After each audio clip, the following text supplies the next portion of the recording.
বিষয়ে বিস্তারিত জানাতে রংপুর থেকে সরাসরি যুক্ত হচ্ছেন senior correspondent AKM Moinul Haque. Moinul, সড়কে মানুষের চাপ কেমন দেখছেন এবং যাত্রীদের কোনো অভিযোগ আছে কিনা জানাবেন আমাদের।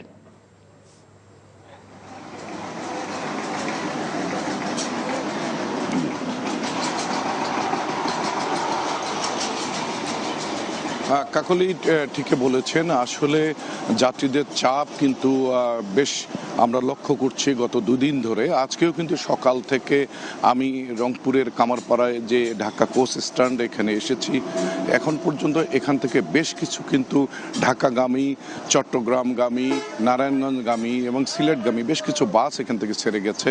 বিশেষ করে ঢাকাগামী বাসগুলোতে একদম সিট মনে হয় যেন খালি নেই।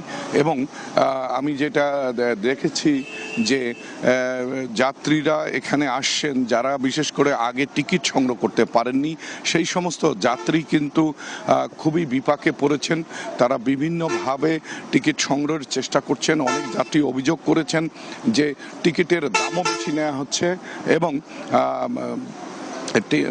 যেটি স্বাভাবিক সময়ে যে টিকিটের মূল্য থাকে সেই মূল্যে কিন্তু তারা টিকিট সংগ্রহ করতে পারছেন না। আর রংপুর থেকে যেহেতু ট্রেন একেবারেই কম, রাতে একটি ট্রেন ছাড়ে রংপুর থেকে, সেটি রংপুর এক্সপ্রেস, যার কারণে বাসের ওপর কিন্তু যাত্রীদের ভরসাটা বেশি, বাসের ওপর চাপ বেশি।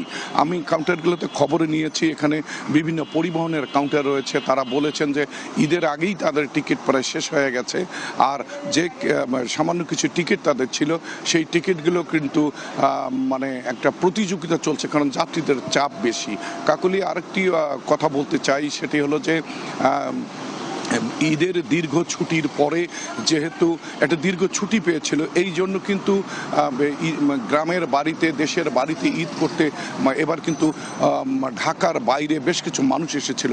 আর রংপুর এটি একটা বিভাগীয় শহর। রংপুর এই কোচ স্ট্যান্ডটিতে আমরা দেখেছি রংপুরের বাইরেও বিভিন্ন আশেপাশের জেলাগুলোর যাত্রীরা কিন্তু এখানে আসেন। আমরা সকাল থেকে সেটি লক্ষ্য করছি যে দূর দূরান্ত থেকে যাত্রীরা আসছেন, তারা ঢাকায় ফেরার চেষ্টা করছেন, তাদের কর্মস্থলে ফেরার চেষ্টা করছেন। এবং চাপটা কিন্তু যতই বেলা বাড়ছে ততই কিন্তু আর বাড়বে, এমনটি এখানে আমাদেরকে পরিবহনের সঙ্গে সংশ্লিষ্টরা জানিয়েছেন।